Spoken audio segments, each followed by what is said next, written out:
sama temen aku dari FIBUGN. Silahkan perkenalan diri. Halo guys, kenalin, namaku Judi Alfikri. Aku dari jurusan manajemen Fakultas Ekonomi dan Bisnis Universitas Gadjah Mada. Ya nih Jun, kamu kan dari jurusan IPA nih. Kenapa Ya. pada akhirnya kamu tuh pilih buat lintas jurusan? Oh, kenapa sih aku harus pilih lintas jurusan?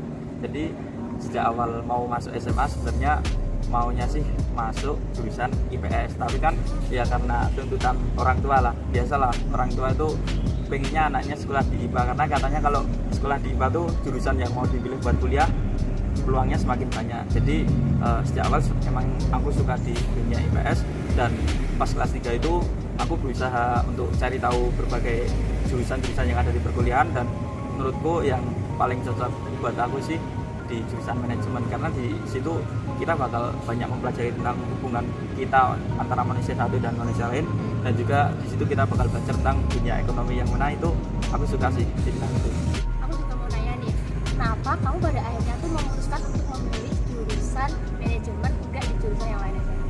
Kenapa aku ngambil jurusan manajemen? Jadi ya emang sih di masa-masa kelas 3 itu emang masa dimana kita mengalami masa kebimbangan lah, antara mau milih jurusan A lah yang katanya prospek kerjanya bagus, terus jurusan B yang nanti gajinya tinggi, jurusan C yang mana kata orang wah ini sedikit yang minat, jadi kita bakal ambil itu. Terus kenapa aku ambil manajemen sih? Karena di manajemen sendiri kita bakal belajar ya bagaimana cara sebuah organisasi atau perusahaan untuk mencapai tujuan dari perusahaan tersebut dengan berbagai cara-caranya seperti planning, terus organizing, dan juga controlling. Jadi selama SMA sendiri aku sudah tertarik dengan dunia organisasi, yang mana aku di SMA mengikuti beberapa organisasi. Jadi di situ sendiri aku tertarik sih, kenapa ya kok bisa sebuah organisasi itu bisa mencapai tujuan organisasi tersebut, padahal kan masing-masing orang memiliki sebuah pemikiran yang berbeda-beda, tapi kenapa sih dari pemikiran yang berbeda-beda ini kita bisa mencapai sebuah tujuan yang sama? Kan ini berarti ada tools yang membuat organisasi ini mencapai tujuan. Jadi di situ aku pengen tahu sih tools apa sih yang sebenarnya digunakan agar kita itu bisa mencapai sebuah tujuan yang ditetapkan di awal. Jadi aku ngambil jurusan manajemen. Jadi kamu sebelumnya udah research gitu ya tentang jurusan manajemen? Iya sih, aku awalnya gini sih, framework yang aku pakai sih gini, kan kita itu sebelum ngambil keputusan bakal cari tahu tujuan apa sih yang ingin kita capai. Terus dari tujuan yang kita ingin kita capai itu kita harus tahu rencana apa yang kita gunakan agar tujuan kita ini bisa tercapai, dan juga setelah rencana yang sudah kita tetapkan ya jangan lupa aksi. Nah, terus tujuan yang aku ingin capai selama masa kuliah sih, aku pengen cari tahu gimana sih cara sebuah perusahaan atau sebuah organisasi atau sebuah bisnis itu bisa mencapai tujuannya. Terus makanya rencana yang aku buat, aku cari tahu apa sih yang bisa membuat tujuanku itu tercapai, dan aku riset di berbagai platform di platform belajar seperti Zenius, terus ada juga Ruang Guru dan lain-lain yang mereka sharing-sharing dengan alumninya mereka, dan di situ ternyata jurusan manajemen sendiri merupakan tempat yang dirasa menurutku tepat untuk perkembangan diriku sendiri. Jadi aku riset dan akhirnya menetapkan manajemen sebagai tujuan dari perkuliahanku nanti. Kalau boleh tahu nih ya Jun, prodi sama universitas apa yang kamu pilih waktu SBMPTN? Kalau pas SBMPTN sih, yang pertama aku pilihnya jurusan manajemen Universitas Gadjah Mada. Terus pilihan kedua aku sih sama manajemen, dan universitasnya di Universitas Erlangga Surabaya. Jadi manajemen sampai akhir gitu ya? Iya sih. Nggak mau yang lain gitu? Kayaknya emang manajemen banget sih. Terus kenapa dari berbagai universitas yang ada di Indonesia kamu akhirnya memutuskan UGM sebagai pilihan utama kamu? Kenapa aku milih UGM? Yang pertama aku sih tinggalnya di Jogja. Jadi ya karena orang Jogja ya pengennya kuliahnya tetap di Jogja sih kebanyakan. Yang kedua, UGM itu salah satu universitas yang terbaik ya di Indonesia. Jadi aku sendiri milih UGM juga karena katanya sih universitas ini merupakan universitas yang bagus di Indonesia, dan buktinya sendiri banyak alumni dari UGM yang ya saat ini bisa dibilang sukses lah. Terus di UGM sendiri juga biaya hidupnya cenderung lebih murah. Iya. Jadi aku milih UGM karena UGM ini punya biaya hidup yang cenderung lebih murah gitu. Selama menunggu pengumuman SBMPTN nih, kan banyak diadain ujian-ujian mandiri. Iya. Kamu daftar Universitas Brawijaya. Iya, aku ambil UB. Nah itu kenapa alasannya kamu pilih UB? Kenapa aku milih UB? Nah, kalau aku milih UB sih katanya ya di Malang tuh dingin. Jadi kalau tempatnya dingin tuh lebih enak lah buat aku melanjutkan studi di sana, karena aku sendiri berada di Jogja yang katanya nggak sepanas di kota lain. Jadi kalau pindah kota pengennya sih yang kotanya lebih dingin lah. Kalau dingin, Bandung juga dingin loh. Kalau Bandung dingin, nggak pengen aja sih kuliah di Bandung. Kan akhirnya kamu udah tahu nih hasil pengumuman SBMPTN kamu. Tolong dong di-spill ke teman-teman di luar sana cara kamu mempersiapkan SBMPTN itu.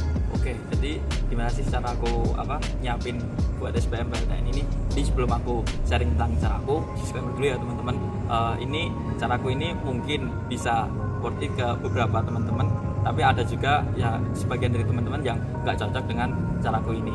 Jadi kalau caraku sendiri ya, yang pertama sih buat ningkatin motivasi, kita harus tahu sendiri sih apa sih yang pengen kita jadikan goals atau tujuan dari SBMPTN ini. Jadi sebelum kita memulai belajar, kita harus tahu dulu tujuan kita apa. Kalau aku sendiri sih udah tahu ya, untungnya tujuanku pengen masuk ke jurusan manajemen Universitas Gadjah Mada. Jadi kalau kita udah tahu goals kita itu apa, ya ini bisa meningkatkan motivasi kita buat nambah motivasi buat belajar.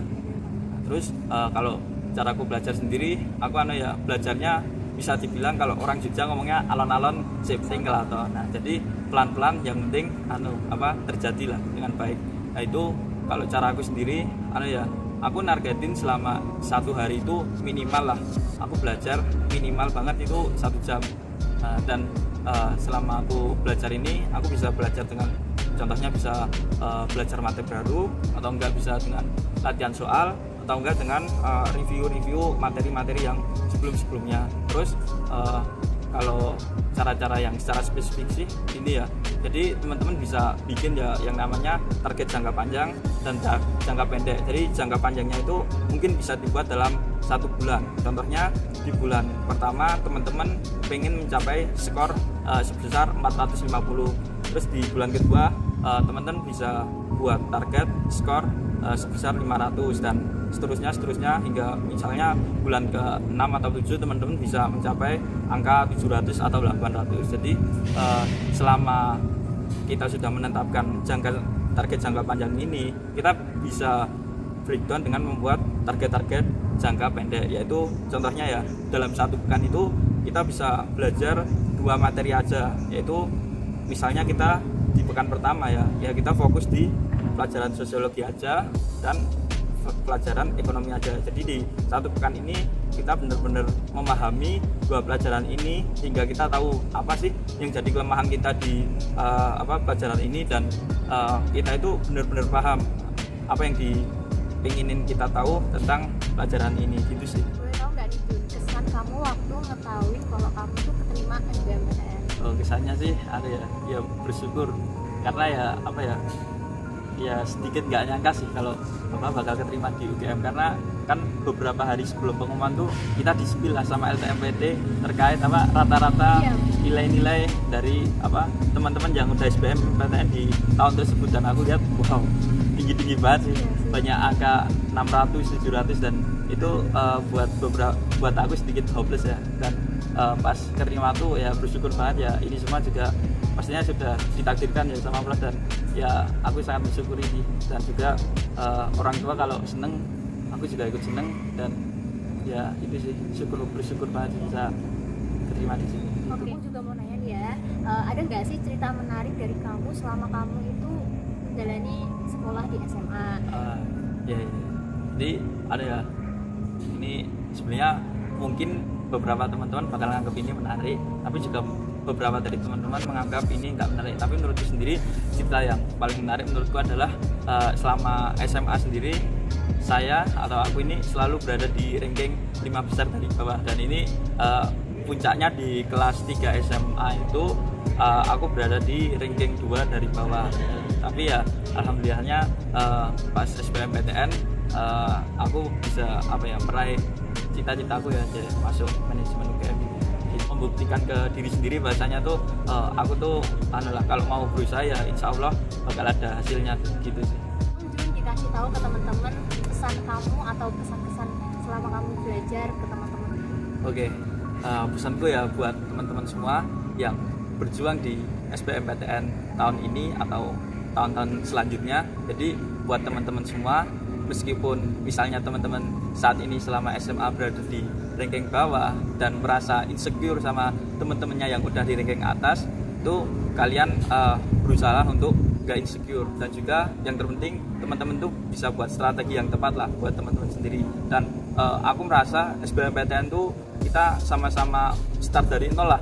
Meskipun kamu punya teman yang berada di ranking 1 dan kamu berada di ranking terbawah, itu selama masuk SBMPTN itu kayak istilahnya kita fake masuk lapangan, skornya 0 sama 0, dan apakah nanti hasilnya gimana itu tergantung bagaimana teman-teman nanti dalam berproses. Apakah teman-teman mau berproses atau teman-teman nggak mau berproses. Nah, kalau teman-teman mau berproses, insya Allah nanti bakal ada hasilnya gitu sih.